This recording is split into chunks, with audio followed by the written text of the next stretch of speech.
Estamos de volta com Devocional Intimidade no nosso quadro Palavra Rema de hoje com o pastor Evaldo Coelho. Nós estamos estudando o tema O Aroma de Cristo, tendo como base os textos de 2 Coríntios, capítulo 2, versículos 15 e 16, e também, mais um pouquinho para frente, nós vamos estudar Eclesiastes, capítulo 10, versículo 1. E nós falávamos aqui, pastor, a respeito desse processo de pressão. Esse processo de pressão, ele ocorre de várias formas. São sofrimentos que nós passamos muitas vezes, e próprias enfermidades, problemas financeiros, líderes, patrões que entram na nossa vida, que às vezes são pessoas duras, mas é correto de se dizer, pastor, que é como aquela prensa, vai espremendo lá, né?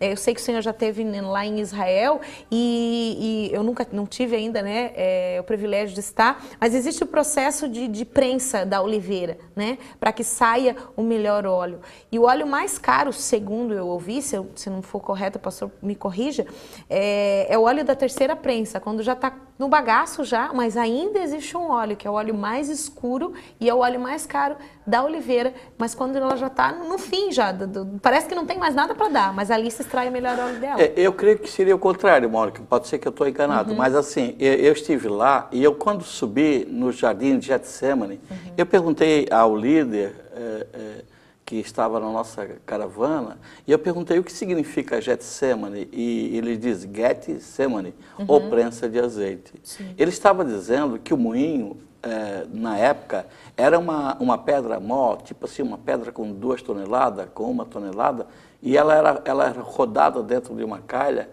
puxada por bois. A azeitona, quando era jogada ali, a primeira esmagada, não era prensada, era esmagada, né? Sim.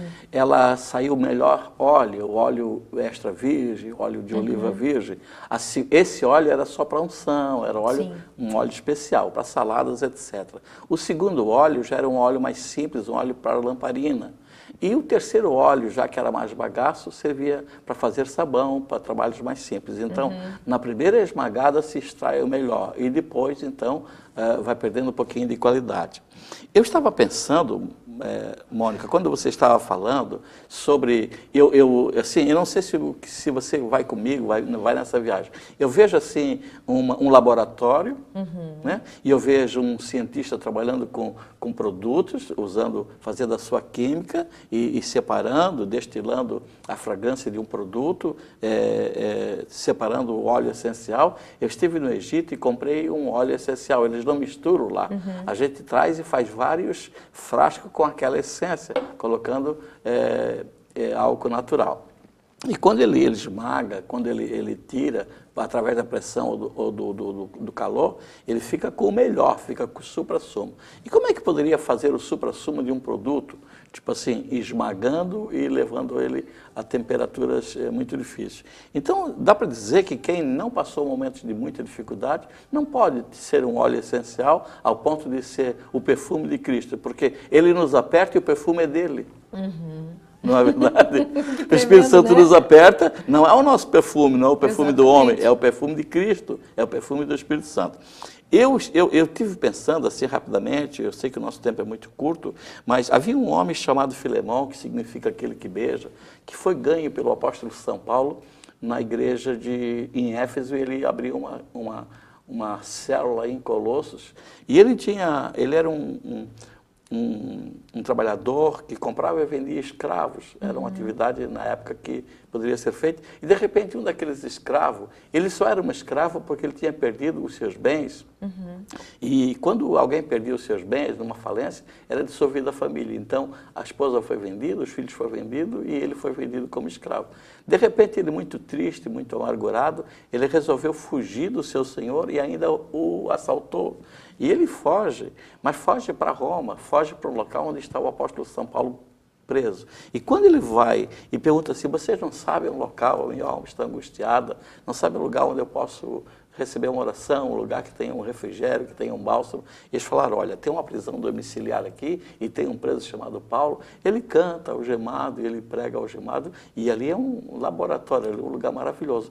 E Onésimo foi ali, o nome dele seria útil. E ele foi ali, mas ele não tinha mais utilidade, porque ele estava muito triste, muito abatido, e de repente ele nasceu de novo. E quando Paulo manda ele de volta, estou resumindo bastante, diz assim para Filemão, Filemão, ele não estou mandando mais um escravo. Quando ele falou escravo, ele disse, não estou mandando mais um diácono, mas eu estou mandando um amigo. Ele disse, eu estou mandando um pastor formado. Esse pastor formado era alguém que conseguia, quando ele falava, ligar as pessoas às mansões celestiais. Aí você pensa assim, viajou um pouquinho, pastor? Não, é porque essa fragrância é cheira de vida ou de morte. Tem pessoas que quando falam com a gente tem cheiro de morte. Mas tem pessoas que falam com a gente que tem cheiro de vida. Ele fala, você se salva. Um dia foi um missionário na minha casa e ele tinha perfume de vida. Ele falou, se você der um passo para Jesus, ele vai dar 2 para você. Ele estava fazendo alusão àquele texto de Tiago que diz, chegai-vos a Deus e ele chegará para vós. Eu falei assim, mas eu não quero, assim, eu não entendo isso. Eu acho que esse sobrenatural não acontece. Ele disse, até às 8 horas da manhã, isso era 1h da madrugada, até às 8, depois de 7 horas, se não acontecer nada de sobrenatural, se a sua vida não for transformada, você diga que você não quer mais esse Jesus para a sua vida. E quando ele orou, eu fui batizado com o Espírito Santo na hora. Então, ele Isso no seu processo de conversão. De conversão. Então, ele tinha um cheiro de vida. Eu queria que, nesta oportunidade, desejar ao povo de Itajaí, que eles passem, né, na mão do perfumista, né, que o Espírito Santo possa trabalhar e que você possa gerar vidas. A Bíblia diz que você chega e tem o cheiro do conhecimento. Que coisa linda, quando você chega no local, alguém diz assim, oh, ali vai uma mulher de Deus, ali vai um homem de Deus. Ou, olha, essa pessoa é um caloteiro, essa pessoa é mentiroso, essa pessoa é muito perigosa. Então, ou nós exalamos cheiro de vida para a vida, ou cheiro de morte para a morte. Só que o processo de destilo é muito penoso, né? E, na verdade, naturalmente, sem nós passarmos pelo Espírito Santo, sem nós passarmos pelo novo nascimento em Cristo Jesus, todos nós já estamos condenados à morte. Exatamente. Mas a partir de Jesus Cristo, então, o Espírito Santo, que é o perfumista, né? A gente, na verdade, nesse primeiro programa, a gente está fazendo vários pontos que a gente vai caminhar até onde a gente precisar para desenvolver esse assunto. Mas, então, a partir do momento que eu tenho convicção de que realmente sem Cristo é a morte eterna, é o cheiro de morte. Mas a partir de Cristo, o Espírito Santo vindo sobre mim, através dos processos, como o processo da cruz, em tudo Jesus foi exemplo, começa então a se gerar o cheiro de vida, dando vazão. Sai a morte para entrar a vida dentro de nós. Deixa eu fazer um adendo. Eu falei que o sofrimento, o calor, a pressão, ela faz com que a essência seja apurada. Mas entendo também que a oração, que a adoração, que a leitura bíblica também é um componente que vai fazer com que se destile a fragrância. Eu, como eu sou muito cabeçudo, a dor não gera muito compromisso comigo. O amor de Deus gera um compromisso tremendo. Eu mais sirvo e que eu tenho mais temor, não é por aquilo que ele pode fazer de ruim para mim, mas vergonha do amor dele ser tão grande e eu não corresponder a nada. E a própria palavra diz que o amor dele nos constrange, né? Então eu sirvo mais com vergonha do que por medo. Né? O sentimento de vergonha e de miséria faz com que eu destile mais fragrância de Cristo do que por medo da retaliação, porque Deus também é justiça. É essa questão que eu falei, quando você reconhece quem você é, de onde você veio e qual é o seu destino sem Cristo, né? O nosso destino sem Cristo é exalar a morte e viver nessa morte, morrer eternamente. E essa morte não é somente uma morte física, que eu vou lá, me enterro ou me queimam, sei lá o que vão fazer, né? Mas, não, isso é eterno. E é isso que é muito forte para nós, né? Que nós temos que pensar bastante e determinar qual caminho que nós vamos seguir. E não tem um meio caminho aí, né? Não tem um caminho no meio. Ou é um ou é outro, ou é morte ou é vida. É que, na realidade, o ser humano, ele pensa que as pessoas vão morrer, mas ele nunca. Que os filhos dos outros até morrem, mas os deles não. Cai no vizinho aqui da direita, cai no vizinho da esquerda, mas em mim nunca vai acontecer. E parece que nunca é com a gente. Então, na realidade, a gente não tem muita consciência disso. Agora, uma das coisas que eu tenho muita consciência é que aquilo que eu estou fazendo poderia infinitamente ser melhor. Mas a falha nunca é de Deus. Exatamente. A falha é sempre do ser humano. Então, eu sempre digo assim, que seja sempre Deus santo e nós sempre miserável. Né?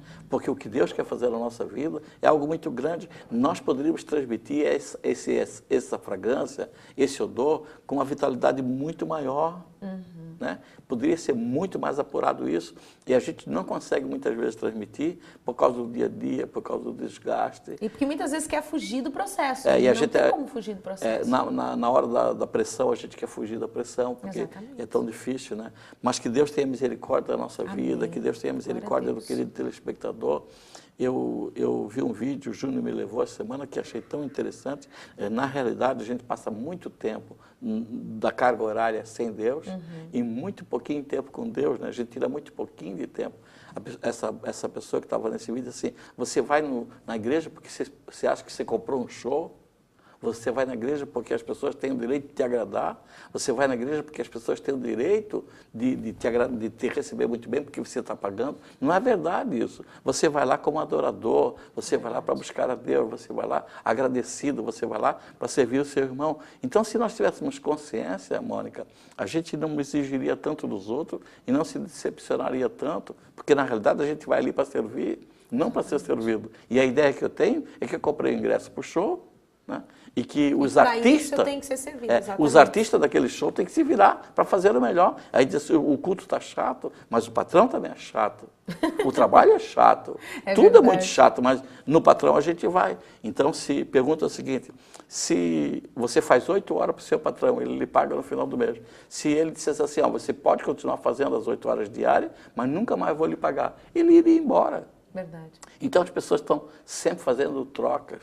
Né? E na igreja não há essa troca. Na igreja você vai por amor, sem pensar em receber. Porque ali você tem um princípio, você tem que dar. É verdade, você tem que pastor. se doar. Na verdade, nosso tempo correu, mas na semana que vem nós continuamos esse assunto, né, pastor? Eu creio que o Espírito Santo está nos trazendo para um lugar de confronto, claro, de confronto para que nós possamos enxergar quem nós somos, aonde nós estamos e para onde você quer ir. Qual é o cheiro que você está exalando na vida? Qual é o cheiro que nós estamos exalando? Isso vai determinar o resultado e vai determinar também a nossa eternidade. Quero deixar um recadinho para você que quer conhecer um pouquinho mais do pastor Evaldo Coelho, pastora Albertina e a Igreja do Evangelho Pleno em 2 endereços. Aqui na cidade de Itajaí, na rua Tijucas 625, bem no centro aqui da cidade de Itajaí. Também na cidade de Blumenau, no centro, Rua São Paulo 550, no centro de Blumenau. Procure, esteja com eles, também no Facebook, Igreja do Evangelho Pleno, no Instagram, pastor Evaldo Coelho, né? E também no Twitter você pode encontrar todas as informações acerca desse ministério. Meu querido pastor, semana que vem a gente continua nesse assunto. Estamos de volta. Amém? Um grande abraço no coração de vocês, esteja conosco na próxima semana. E amanhã, 8 horas da manhã, nós temos o nosso devocional Intimidade com expressões de adoração. Um grande abraço, tchau!